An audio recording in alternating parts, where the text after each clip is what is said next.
make a big deal about their talent. I constantly remind them that your talent is important, but I'm more concerned about your future, because what would your life be without your talent? And so the first thing I do is that I talk to them, I partner, and I create sort of a quasi-educational plan.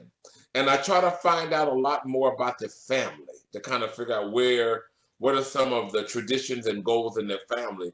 And then I try to find a way the second semester we're full throttle into an educational full program. That's the method that I've used everywhere I've gone. Okay. And so that is the method. So a young person comes to you and you have I guess a persona, a aura about yourself that may be intimidating to some and endeared by others. How do people connect with you? Because everybody, and I have to say this, every musician wants a mentor, but I don't believe you mentor every musician. You might teach, but how do you get those young people that become your mentor, that become like the children of the Professor Henderson? That's a good question. Usually it's after about 6 months that I'm usually very firm on them. And then I try to find a way to sneak in something really nice here and there. I'm really firm about I keep my distance from students. But what I will do is that if I'm really proud of a student, I'm really very smart in terms of the fact that I will say, for instance, something such as, you know what, John, I am so proud of you, John. I will actually take a magical moment, and in a classroom, I'll make John feel like he's the greatest thing next to apple pie, and I'll tell all the students, go over there and hug John for me. That is the way, and then I'll talk to John generally in the class and let them know in front of everybody, I'm so proud of you. I'm so proud of you that you're doing something different. It can be something very, very small, like learning to sing an Italian art song or learning to play a 5-finger melody pattern on the piano that you read music. But I make a big deal, and I sort of especially make a large focus on the African American male students, because generally a lot of times they don't like formality. And I really encourage and I mandate formality. And I can really say, I don't think there's too many students. They always start off with the same persona. They say, this man is crazy. He wants you to do what he wants to do. And that's true. And all that's true. But usually after 6 months to a year, the students begin to really sort of to adopt and understand that my love method is my care for their future. And so generally that is how the relationship began to develop as a mentor relationship, as it did for Jonathan DeCure. When I first met Jonathan DeCure, I remember in particular, Jonathan had come from a Church of God in Christ Pentecostal background, was a wonderful musician. And he sat down and prayed for me, and I basically said to him, I mean, this don't mean anything to me. I mean, you know, that's good, but can you sing and can you read music? And originally, that was hard for Jonathan because everybody had made a big deal about Jonathan, but I kept telling him, I never forget when we first met, he had to do an audition, and I kept saying, well, Jonathan, Mr. DeCure, I'm very formal. If I just support what you already know, that means you're not learning anything. I need you to learn because I want you to be able to sit in my seat 30 or 20 years down the line. And lo and behold, Jonathan produced an event last December that brought tears to me. And I thought to myself, wow, I'm living my life through him. I was so proud of him. He is such an amazing professional. He is not only an educated man, he is a pastor, he's creative, he got a solid income, he's a business person. And I gave him this idea of, you don't have to become successful as the two of you, Dr. LT and Mr. Dean. You don't have to run all over the world to become successful. You create your success right in your community. You don't want to burn yourself at the end of the day. You don't have nothing to live for. It doesn't make any sense. So one of the things You share about Pastor the Cure. Now we have a lot of young people that are online. A lot of young artists and professionals. There are a couple of things that you had shared with Robert and I, and you talked about setting up retirement plans or retirement funds so that as musicians and professionals that you have something after the days of producing or performing. Let's talk about setting up the financial plans for young musicians now and for future. Well, Jonathan, as well as I would say these three in particular, especially Jonathan and Michael Blankenship. Michael Blankenship is the lead musician for Michael Franti. And he also played for Lauryn Hill a lot, and they played around a lot. These are two real famous musicians.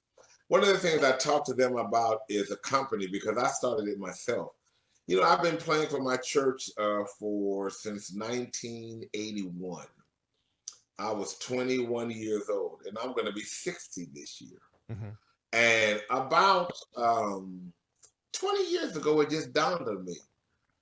And I sort of evolved into more knowledge and more information. It dawned on me, well, what am I going to do after I end up burning myself out and every Sunday playing for this big church music program? And at one point, we had over 350 participants in the choir. Wow. We were one of the largest Black Baptist churches in terms of a music program in the United States. We had a mega music program. And so that was another huge responsibility that I had.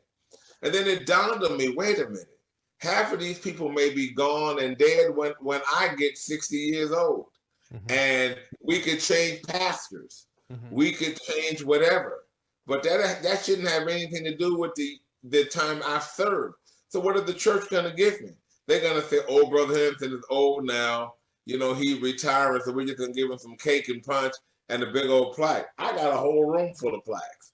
So I decided that I wanted a retirement source. Hold on. Make sure that you also add in there the going away musical where they take up an offering.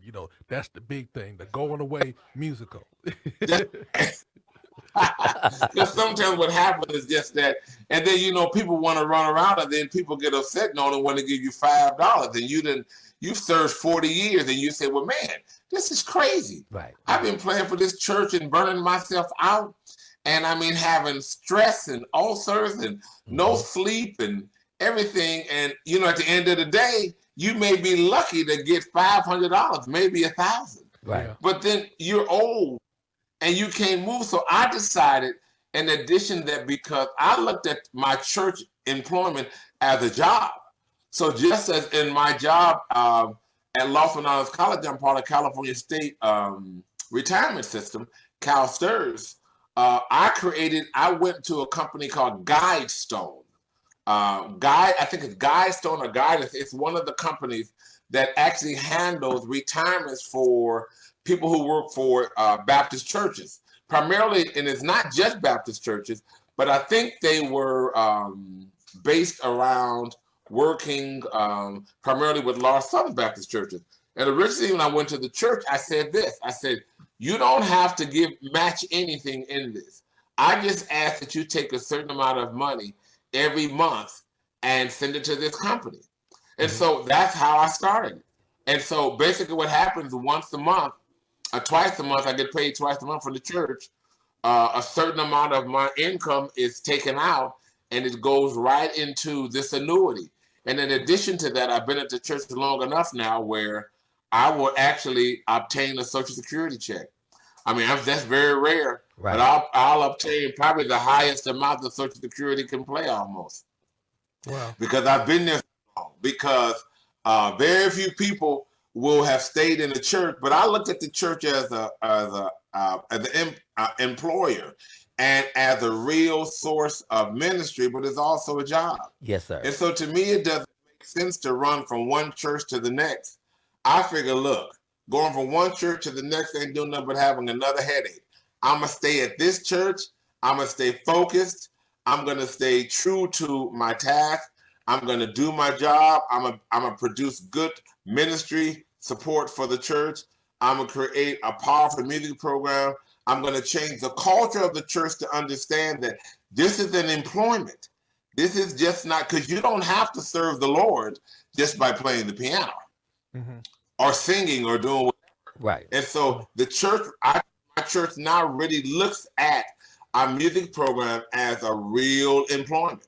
Well, and so the same benefits you receive from that you would receive from working for PG&E, you receive from working for the Palma Ceia Baptist Church. Well, one of the things I just did is I actually put up the website for guidestone.org that the what you're talking about for those people that are looking to get more information about that. We did put that up in the Facebook feed.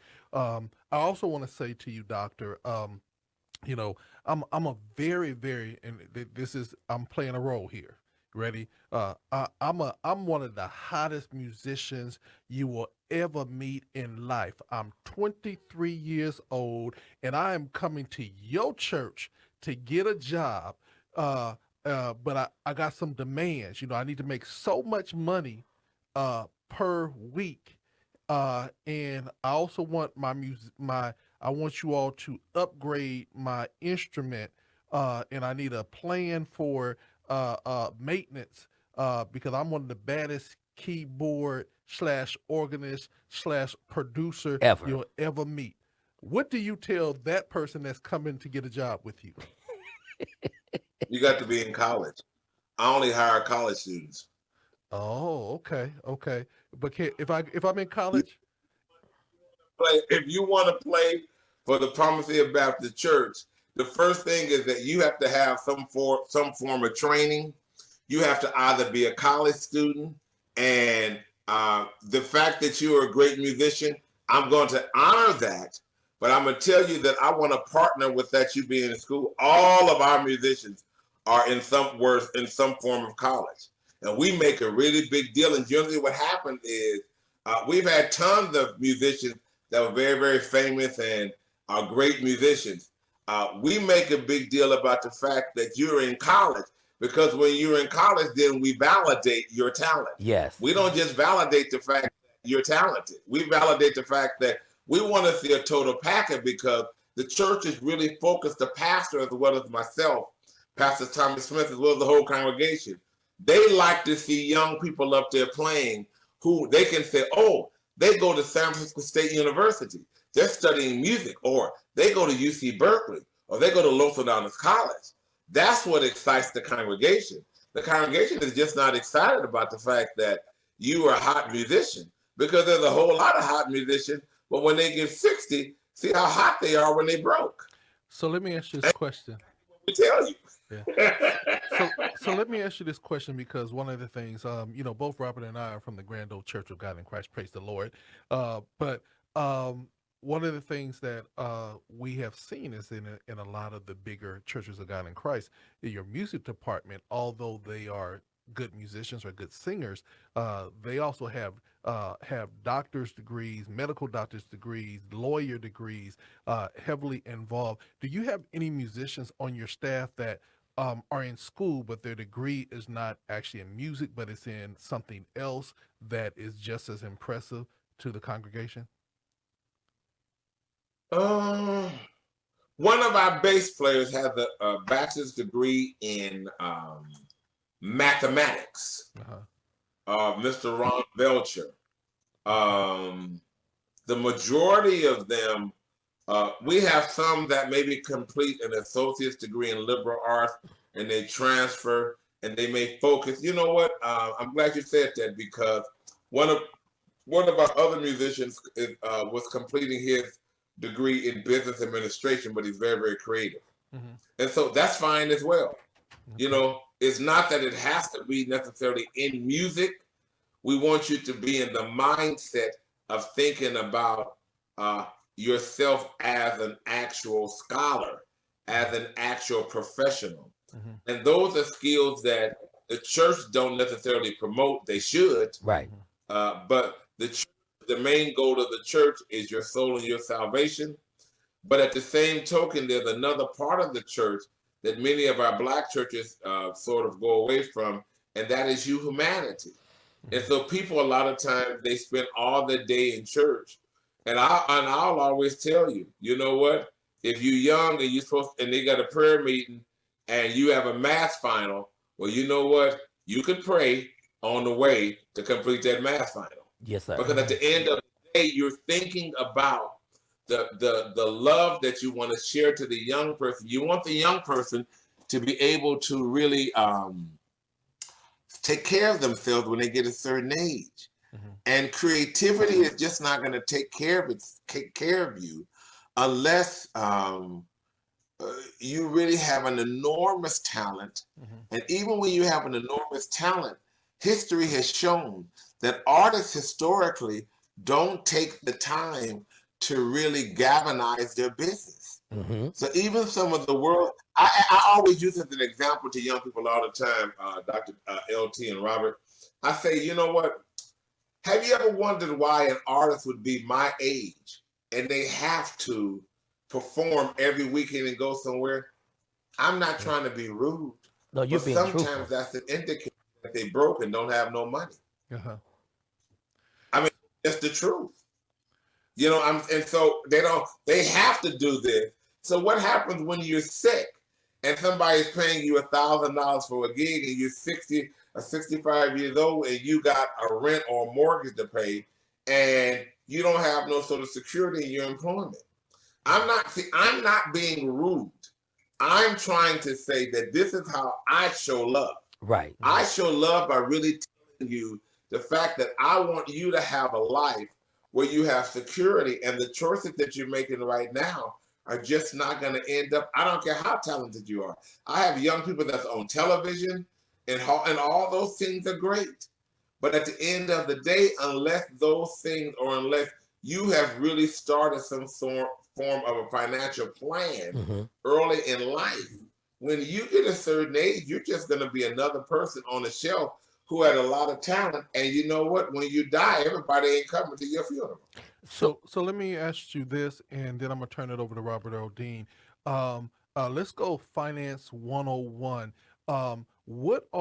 Because the music industry has changed tremendously. If you were to say to a young person right now, creating financial streams, what would be the recommended financial streams that you would encourage them to do, if it's producing, writing, things that will bring residuals from here on out? You already did one thing, and that is to invest in yourself and start a retirement plan. What other things would you recommend with this changing industry? To find some form of a business that complements what you're doing, such as try to use your resources to buy property and become a real estate owner, or to create a company, and a certain aspect of that company, you take a certain portion of those resources every single month and you hide them away and act like they don't exist. But all of this, Dr. LT, only works if you're willing to have longevity. The challenge is, this is just not about musicians, it's about people in general. A lot of times people want quick results. Right. But real wealth building is about having longevity. Right. And about and having the willingness to be stubborn enough to start a process and see it through. You have to be willing even when it feels uncomfortable. If you're putting away $300 a month or $400 a month, if you start, there's an annuity calculator that I could send both of you that'll show if a person invests like $2,500 and get like 7% return, I think at the age of 20, it'll be over $1.5 million or $2 million by the time they get 60 years old. They don't have to do anything else. Wow. But you know, they have to be willing, understand the stock market, really to look at yourself as a business. And so there's a variety of things. You could either start a business, if you're a publishing company. If you're a music artist, create a publishing company and begin to employ others. But a lot of that goes back to the fact you have to have knowledge and skills to learn how to do all of this. What a lot of people do is to create businesses with no knowledge. And then what happens is that they fail. And so the greatest business that you can have is to have knowledge and real skill to understand how to create and strategize your business. And so that's what I would say, to find some sort of interest that you have, that you can create a business to partner with your passion. Mine was real estate. Mm-hmm. I created a company called Mr. Gospel Properties. Mm-hmm. Wow. Yes, praise the Lord. We're going to take a break right now, and I'm going to have an A and B selection come in, and right then we're going to take up an offering so that we can. I'm just playing. I'm just playing. I had to do that. Man, so much wealth of knowledge, and we have a viewer that says, "Do you require the same degree skill set for your ministry leaders and teachers?" Well, I can't answer the question as it relates to the pulpit. That's out of my area. Right. But in my congregation, everybody is highly educated.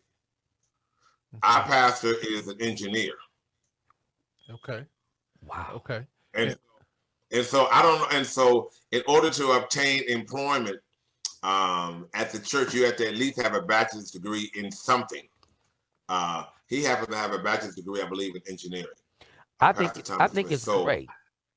I think it's great because it sets the bar high. The church I attended in Little Rock, Arkansas, going to college, my pastor was St. DeWitt Hill, and he was a former educator. He owned mortuary and all that kind of stuff, and he always preached to them about education and ownership, properties. This was amazing. So this pastor was very, very progressive in having two churches in Arkansas at the same time, one in Pine Bluff, Arkansas, and one in Little Rock. So everything you're saying, that's smart. Yes. And so what he's doing, that's a good example, Mr. Dean, and obviously it was a good example to help you in terms of just being an inspiration. And that's pretty much all that I'm saying, is that there's so many young people that are talented. Part of being a mentor / artistic father is not to always agree. The parent don't always agree with everything that you do because they're concerned about your future. What the parent does is just that the parent validates who you are, validate what you can do, but they're looking at the future and they're helping you not perhaps to understand or to make some of the to have some of the challenges they had. Right. And so the parent don't always agree. Okay. And so to me, that's how I look at it. When you really love somebody, you're kind of like in a situation of a strong mentor parent, artistic parent. Mm-hmm. You want the best for them down the line, not just for them to show you and take advantage. So to me, I think you take advantage of young people when you just concentrate on their talent and not their future. You take total advantage of them. Right. Well, I think growing up in church, we get so spooky and deep, as I call it, that we think about the anointing, and you do need the anointing. But when the anointing is over, you have to go home and pay bills and all that kind of stuff.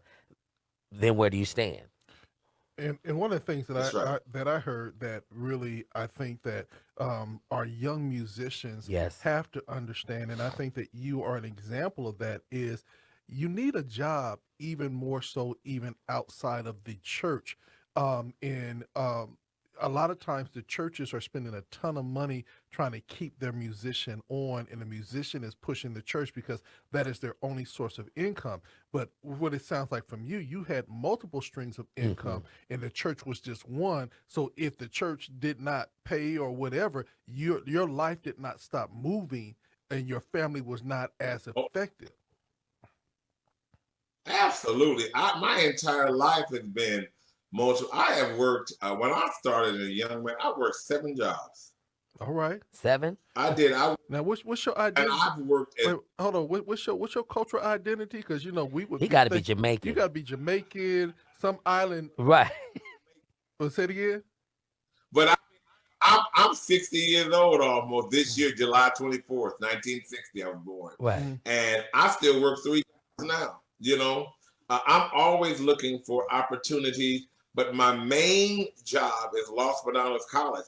To me, the church is, I don't necessarily need, I like the church and I love my church, but I'm not going to crumble if the church doesn't pay me.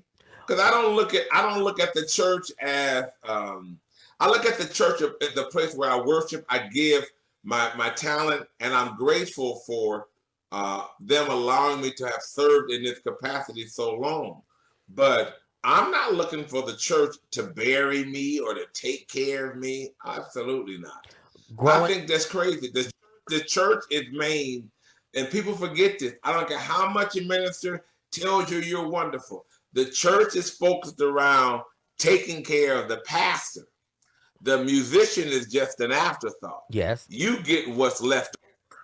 And people don't want to accept that because sometimes these pastors manipulate the emotion of these musicians to think, but what happens if the pastor gets fired? Ooh. Well, wait a minute. Then you ain't got no job. You ain't, it's crazy. Yes. So to me, you should, and I want to add this. I always ask these young musicians, what are you doing all day? They'll tell me, oh, I'm playing with this recording artist. And what that got to do between 8 o'clock in the morning and 5 in the afternoon?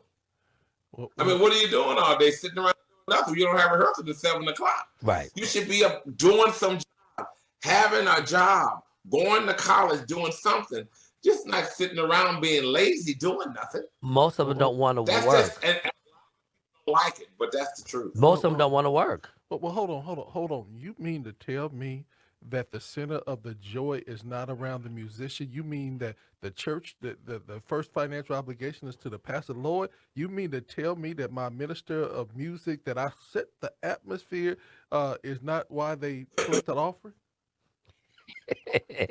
No. And I don't care how no one looks. Now, I am grateful to my church because we are very faith-based organization, and they're real professional. I have a contract. Mm-hmm. I won't play for no church without a contract. Good. Okay, you can't come to me and tell me how much you love me without an agreement. Because I know that people love God, but emotion and personality dictates that as much as they love God, unless there is an agreement, you don't have anything to stand on. Because you may come out one Sunday or may change ministers. In my church, I've been the most stable leader through the entire congregation for almost 40 years. Wow. We've had 6 or 7 or more than that people come in and out. I think we're on our 3rd pastor now. And he's doing a good job. But you know what? Something could happen where he decides he wants to stop. Right. And so I have to look at my stability with the organization, not just with the pastor. Right. I'm obedient in terms of being submissive to the leadership of whomever is the leader, but my employment and obligation is to the Palma Ceia Baptist Church Incorporated, not the pastor. Right. And I'm very firm on that. And I have an agreement, and I stick with that agreement. I do every single thing that's in that agreement and more. But it took years and years to create a culture of music excellence at the church, where the church now, our church really values the music program. But part of that is because I've constantly produced excellent, had excellent outcomes for the congregation. I've been able to create excellent outcomes when we had a choir of 350, when we had 13 people, when we had 200, when we had 50. It doesn't matter. I look at it like it's my responsibility to figure it out because this is the job. I approach it like a job. Yeah, it's a ministry. I'm not the ministry. I'm not. I provide services to a ministry. Yes. That's the people got it wrong. I'm not the ministry. I'm the employee providing services to the ministry. Now, I'm a member of the church as well, but that's in another capacity where I serve on the finance committee. That's the ministry. Now, in that role, I'm supporting the ministry. Right. But as the minister of music, if I'm compensated, I'm an employee that is supervising and giving support to the ministry. Well, let me ask you. People have a hard time. Yeah, let me ask you this question. You are known as a couple of things, Mr. Gospel and Mr. Grammy. How did those names come up for you? and which one do you like the best? I think I like Mr. Gospel because everything I do is around gospel music. My education, even though I teach classical music and I play classical music, and I love it to death. My whole life has been focused around gospel music and higher education. It's God, higher education, music, family, friends, supporters, church. I would probably say Mr. Gospel. Awards are good and titles are good, but at the end of the day, what's more important is really your relationship with God and your own ability than your family. Wow. It doesn't, awards are good, they come and go. But at the end of the day, I can't go to Bank of America with a trophy. Wow. You can go and they'll take a picture of it. They'll take a picture of it and they say, can they get in with you? Right. Let me ask you this question. You said family. Do you have children? Tell us a little bit about the family, because I might ask the question if you got children. Yeah, I got married at 21. And I have 3 daughters. And my daughters' names are, my oldest one is Carlana. She has a master's degree in education. And she created another business. She works as a very well-respected trainer. She's into training. The problem is she hasn't been able to help her overweight daddy yet. But that's part of my, so it's not her, it's me. Right. And then my middle daughter is a well-known singer in the New York area. She's a Broadway singer, Celisse Henderson. Yes. And she was on I think the Saturday Night Live recently with the young lady Lizzo. Okay. And so she's really very involved in that arena of artistry, and she travels. She just did a big Russian tour, I think, where the embassy of Russia or somewhere over there, I can't say exactly, but they hired her. She has her website out. She's very, very talented. Miss Celisse, www.celisse.com. And then my youngest daughter is probably more the traditionalist in that she's getting married this year. And I think she likes, but I think she looked at her family and said, everybody is too stressed out and working too much. So she's more your traditional Martha Stewart young lady. She graduated from UC Berkeley. Her name is Miss Charde Elizabeth Henderson. She graduated from UC Berkeley. My oldest one graduated from UC Davis, and also I forget the second place that she got a master's degree from because she did it online. And then my middle daughter attended community college at Los Medanos College. She didn't necessarily graduate. She took a different approach. And we argued about that, but I love her and she's been very successful and she's real business oriented. So that's what I like about her, that she's real business oriented and she's still in the process of creating and branding who she is. So those are my 3 kids. They're all completely different. The oldest one is more formal and organized and resilient like I am. The middle one, I would say, is more adventurous and very classy, but she has, I think, a stubborn edge that's creative and good, and that she likes to do her own thing. And the youngest one is, I think, more cooperative and traditional. Okay. Those are my 3 children. So I'm going to ask you this question. I'm a fly on the wall. We just finished having Thanksgiving dinner. What does the after Thanksgiving situation look like in your household after Thanksgiving dinner?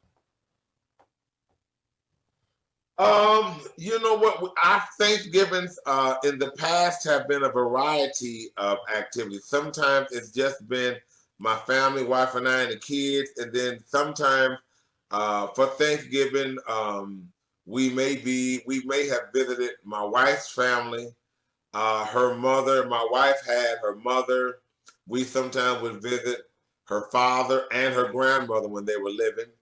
And her mom is still living, but her father and her grandmother passed. And then sometimes on Thanksgiving, we would alternate, in my large family, because my family is primarily from the South, and they all would come to my home and have the Thanksgiving dinner with me right here. So sometimes it would be that we would be cleaning up after, or sometimes sitting around watching TV or what have you. So a variety of things. But our Thanksgiving generally alternates. Sometimes when my family would come over, they get over it. We always have a 2 o'clock meal, and they usually hit to about 7 or 8. And then, but when I go to my wife's family, then we're not home that day. We're traveling around to her different family people. Well, when does at some point, I'm trying to get to when you sit down at the piano and the music starts. What holiday is that for you? You know what? I did a lot of practicing as a kid coming up. I mean, 8 hours to 10 hours a day of learning to play classical music. I did that for like 20 years. I did a lot of training with my hands and my skills. And so, I have enormous keyboard skills. And usually when I started teaching really firmly around my mid-20s, all of my playing was primarily around teaching. And so it's throughout the day that I'll practice. Every once in a while, like since we've been teaching online, I'm learning different stuff. So you know what? Now everybody's laughing because I've been creating a lot of YouTube videos, and I'm putting together a music series called Hymns for Corona. And this is going to be where I'm presenting myself as an urban classical music performer, where I'm going to take all these hymns and play them like I'm playing classical music.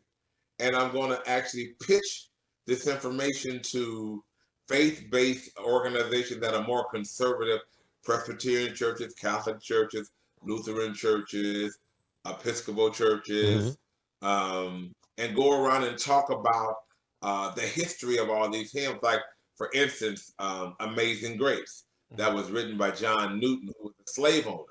And that when he actually gave his life to the Lord, he realized that, wow, I was a bad person. Yes. And that's why it came out as like, I can't believe I did all of this stuff. And, I was lost, but now I'm found. Wow. So I play a lot at home, at school. I have I have a nice office. We have many grand pianos. So it kind of varies, Dr. LT. I kind of go in and out. But sometimes what I find is that if I'm quandering about a matter, now this has been my pattern.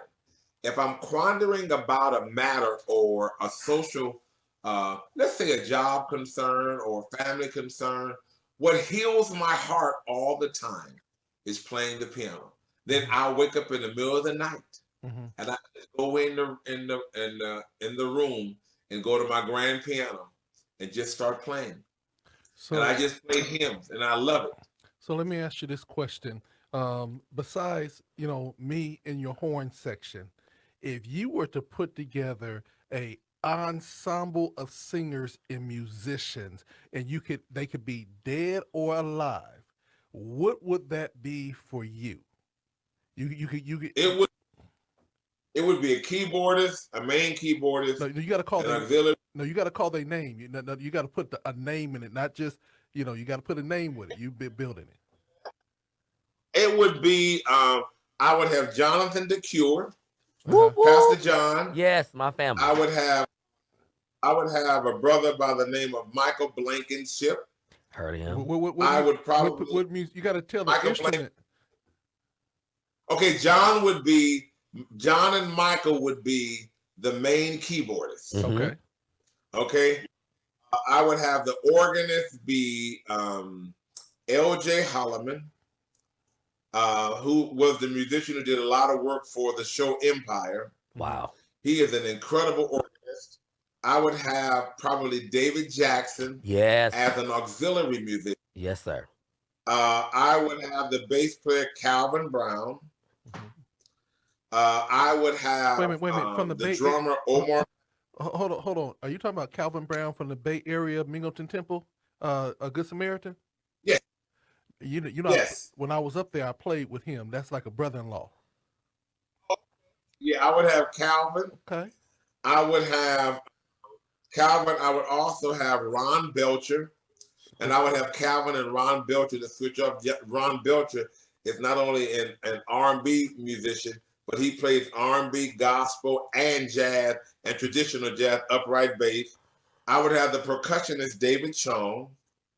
I probably would have also another drummer to work along with Omar Maxwell, and that would be Clarence Lewis Jr. And the two horn players that I would have to alternate would be Angelo Luster or Rick Alexander. And then in the ensemble, I would have the organizer of the ensemble would be Richard Hayes. Mm-hmm. He's like my musical son today. I would also have a young lady by the name of Shauna Maxwell. Mm-hmm. These are all of my, and then I would also have Miss Georgia Davis. And I would also then in the ensemble, they would work as singers, sometimes as lead choir directors sometimes. And then in the ensemble, I would probably have the three of them along with Cadesta Prothor Harris, another young lady that I know named Carol Bussey, as well as Casey and Erica Pringle, their husband and wife duet. And they would probably make like a quartet of 4 people singing, you know, and they'll be powerful. In fact, we actually, the 4 of us go with some configuration of that band, and we perform for a lot of political events, well-known political events. We perform for faith-based events, festivals, and rounds. So they performed for me, you know, at all the big community events they call the LMC Gospel Ensemble. Now, and they're really professionals that are high, you know, to come in and represent. When I can't take the whole choir, mm-hmm. I would say 4 to 6 students. Well, you know, and so that's kind of right away. You know, I just want to say before I pitch it over to Robert O'Dean, I didn't hear my name in the horn section, but I'm gonna charge it to your head and not to your heart right now. But we're gonna move. We're gonna. He got audition. Remember, you deal with auditions.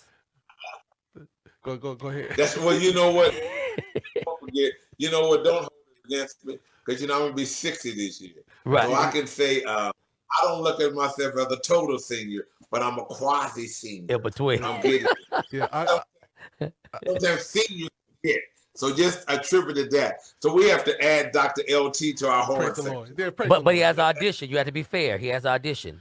Look. Favor ain't fair. Well, he had my cousin John DeCure audition, so you got audition too. He was younger back then. I'm old. I'm only 4 or 5 years behind him. Right. You know, I'm gonna go in with an honorary musician. Robert Earl, go ahead. So where did you go to college? I went to San Francisco State University and completed my bachelor's degree in bachelor's of music degree. Mm-hmm. It was specialized in music, and the degree that I completed was way more focused and concentrated on keyboard skills and choral conducting than the Bachelor's of Arts. When I was a student at San Francisco State back in 1977, we had what we would call a Bachelor's of Arts degree. That's where you studied music, but from a general perspective. Mm-hmm. And then if you wanted to be an educator or a well-known classical musician, you were admitted. It was a very intense program, and it was a Bachelor's of Music degree. Mm-hmm. So I received my Bachelor's in Music and Keyboard Choral Diversified Education. That means you have to have extreme keyboard skills and the knowledge of how to play and run ensembles and teach and vocal pedagogy, understand all the Romance languages, Italian, French, German, Latin, all those things as well. How to phonate and articulate and teach all these things, as well as perform. And then I completed my Master's of Arts degree back in 1984 in choral conducting with an emphasis in urban choral music. I was the only person in the country to ever actually receive a master's degree focused around Black gospel music. Wow. So what they did is we took our traditional choral conducting degree, so I had to learn how to conduct Mozart and Beethoven and all those different great classical composers, you know, Stravinsky and all those sort of composers, Bach. I had to be able to do that, but I had to be able to also add an educational component to gospel music. And so I create my master's thesis was entitled From Bach to Gospel. So I did a written analysis of African American gospel music and sort of compared it to the Bach chorales. Years ago, I took African American music, and I think we ended years ago with like God Is. That's when God Is. I just came out with Reverend James Cleveland. Yeah. And I talked about the simplicity of that melodic line as having the range of a 6 and these simple chords. And I showed how these are some of the same harmonies that are found in Bach chorales. And so it was a pretty intense project. And what I did was I brought the college to the church. Yes. I did not want to have all of the music majors. I didn't want to have all the music majors be just my ensemble. I wanted to use the church choir.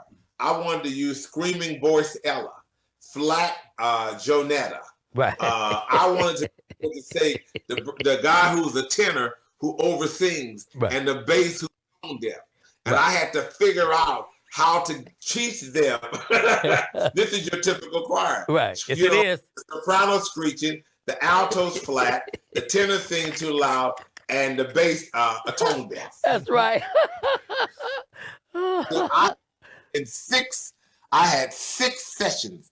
I taught them. I had to teach them a classical piece, an African American spiritual, and 2 gospel pieces, and I did a lecture. It was an hour presentation, and I had to teach them from a formal perspective. And I did this. I was 24 at the church called Church of the Good Shepherd Baptist. It was a small church, and I had about 18 people in the ensemble. And I had 6 sessions to teach them how to sing well. But the lucky thing was they loved that. That was the church that really nurtured my soul. They were the ones that really loved me and helped me. So they were willing. They wasn't great singers, but they were willing. So the college came out, and I actually took this ensemble of all of these singers and turned them into a very melodic ensemble within 6 rehearsals. So let me ask that was my project. Wow. So let me ask you this. Are you doing any more projects? Say, for instance, I'm a young musician, I'm a church, or I'm an organization.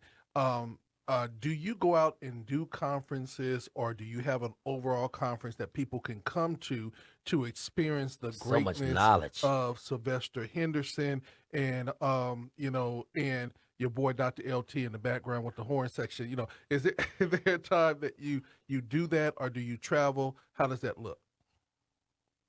I do a lot of, I haven't been able to do as much as I like, but occasionally I do a lot of public speaking through an organization that I work for now called the Academic Center for California Community Colleges. This is a academic political appointment where I get an opportunity to, first of all, support my passion, which is education and music. Yes. We do a lot of training on career technical education. We do a lot of training around just the value of STEAM, science, technology, engineering, art, and math. So that's one area that I get a chance to work through my regular job.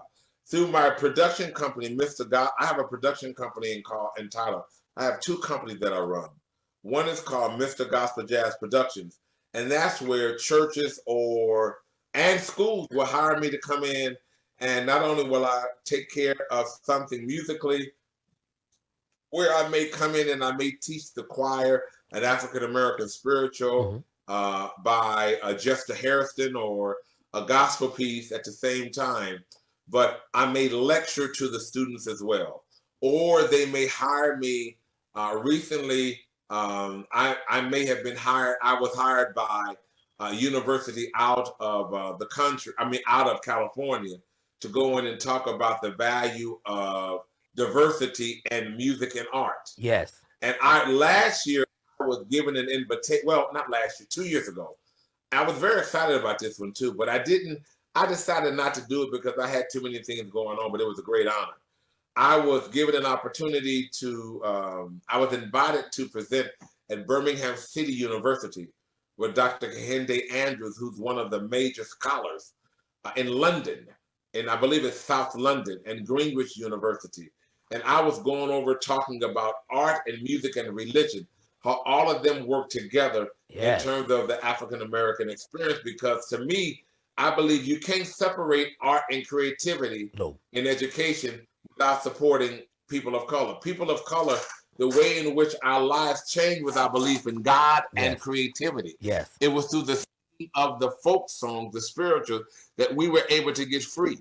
So those sort of things. The problem is, Dr. LT, I'm still trying to get the time where I can arrange your audition. And so if I can arrange your audition, you know what, I want to make that my major priority. That's right. Because I don't want to go any further without making sure that we do a doodle poll so we can have our audition. That's right. Woo, yeah. That's right, because you did it for my cousin John. You have to do it for LT too. Well, see, first and foremost, being that he was at Berkeley when I was at Berkeley, and that he missed me back then, and he got my brother. Or you missed him? No, he missed me because, you know, I was on the campus, and, you know, there was only 5 of us there. Right. You know, so it's way diverse now. No, but and he, you know, when you said Calvin Brown, that is one of my dearest friends up in the Bay Area. His brother Craig took me around and really literally introduced me to the music scene while I was up there going to school. Last but not least, I want to say that it has been a pleasure. Oh my God! Just kind of like, I feel like we're just in the living room together, and we're kicking it and just talking about, you know, life and things of that nature. I want to know if a young person or a young musician or an organization wanted to get in contact with you, just to go a little bit further and even maybe bring you out, or to even travel to where you're at. How do they find you? How do they connect with you? They can contact me at Los Medanos College. There's 3 ways. Well, 4 actually. They can go to shenderson@losmedanos.edu. They can also email me at mrgospel50@gmail.com. They could call me at 925-565-6107, or they could call me at this new business that I'm venturing entitled Professors for Life Incorporated, which is the training. I'm working as a training consultant to help young scholars become academics. And that number is 925-400-7179. Those are the easiest ways. People can have my cell phone number. Everybody can have it. It doesn't bother me at all. 925-565-6107, 925-400-7179, or the emails that I mentioned earlier. Wow.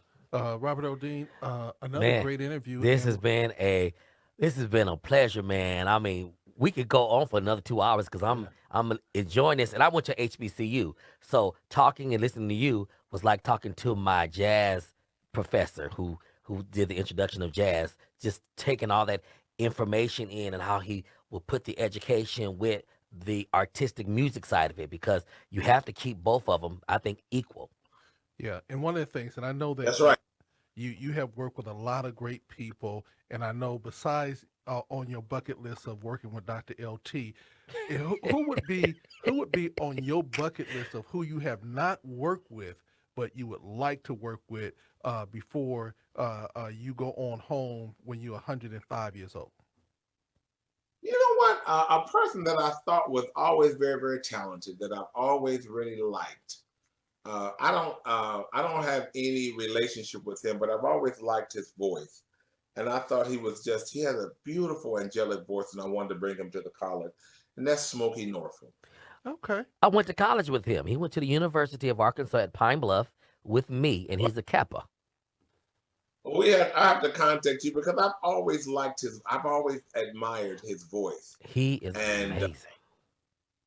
He's just an amazing singer, I feel. Mm-hmm. And I was informed, someone told me that he was a pretty nice, humble fellow.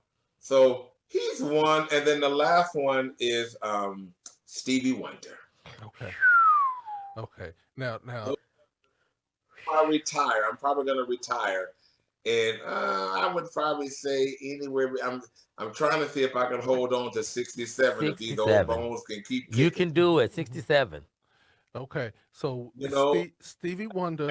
about 7. Okay, so he said Stevie Wonder and Smokey. So I Yes. think we might be able to help out both of those situations. And so I just want to let you know that when I do come to the Bay Area, we're gonna meet at Blondie's Pizza. Uh, Okay. we're gonna hang out and get us a falafel, from the falafel hut, and then Okay. we're gonna get down to business for my audition. I'm gonna give you an A, B, and C selection, and Robert L. Dean's gonna be on the background. I'm, Okay.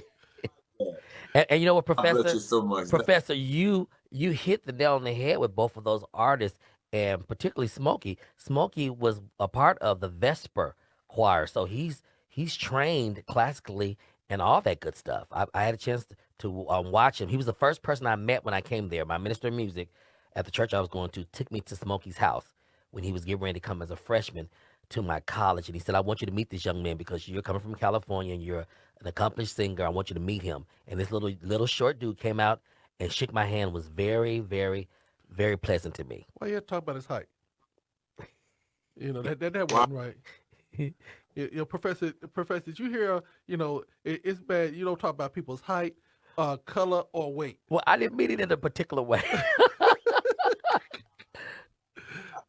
Well, Professor, we want to give you your last parting words and say Yes, thank you so much. so much. It's a great honor. Anytime that you want to send any music or want to appear on the Wake Up Morning Show or even on GOD Radio 1, know that this is home. Yes, That we rocking with you until yes, the wheels fall off. yes. And we're just one call away. Any final words?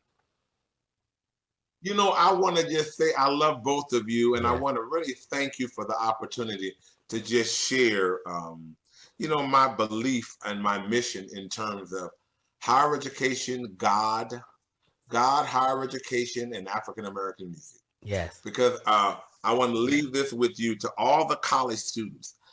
Next to God and my birth family and my family I created, there are no people I love more than college students. Right. Amen. I love college students. Thank you once again Yes. for the opportunity to appear in your show. And I'm going to take you up with it because, we're always looking for media ways to help continue to promote college programs for students, because that's been my life. When I die, I want the word students to be imprinted on my heart. Yes. Because it will stay there forever. Amen. Well, Thank you once again. We're going to play something that you sent us from your Corona files. Yes. go introduce it, Robert Earl. This, I believe, is the greatest thy faithfulness. Yes. Yes. You sent it to me the other day, and I sent it to him, and I said, let's play this for him on the show. So this is the Dr. Professor, world-renowned, international renowned, Professor Silvester Henderson. Coronavirus victims, great is God's faithfulness.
if I was a blind man, I'd be able to feel it. Oh yes. Yeah, that was.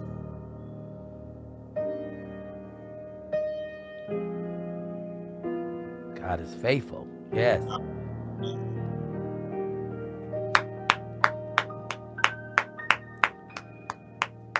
Professor Henderson, almost got tears Man. in my eyes.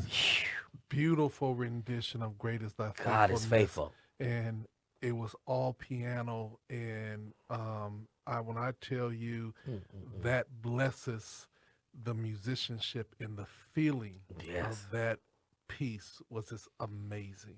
Gut. Thank you so much. Yes. God bless you. Thank you.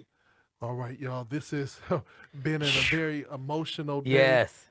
here on GOD Radio 1. Professor, stay on the line. We're going to sign off right now on behalf of your boy, Dr. LT and Robert O'Dean. Robert O'Dean, again, another great interview on tomorrow. We got more folks coming in. We got Anita Wilson, the Gospel Artist Stella Award winner. Anita Wilson on tomorrow and on Friday. Friday, everybody. Turn to your neighbor and say Friday. Friday. We have the Will Downing that will be joining us. So we have 2 more wonderful days of interviews. I don't know how I'm going to last, LT. If I'll just fall over with my feet in the air, just pray for me. We will. Professor, you had a final word? Yes, just once again, thank you so much. As you were playing that song touched my heart because that was really inspired from my deepest heart. The Lord told me to get up in the middle of the night and play that. Wow. And I did. And I mean, it's just that I prayed and asked God. There was an emotion from it. And I cry when I hear it myself. Yes. Yeah. Well, because God really is faithful. Prayer is that I love humanity and love people, and I deeply love the 2 of you kind gentlemen. Thank you once again. Thank you so much. What an honor. You all be blessed. We will see you tomorrow. God say the same. We're going to work out all these technical difficulties. We on the phone with Facebook, Instagram, all of them say, let's get it right. We on with Zoom fussing. I'm like, look, we done paid for y'all. Y'all better get us back on the air. You better do it. Come on. So we will see you. So y'all stay tuned. We'll be right back with you right here on GODRadio1.com.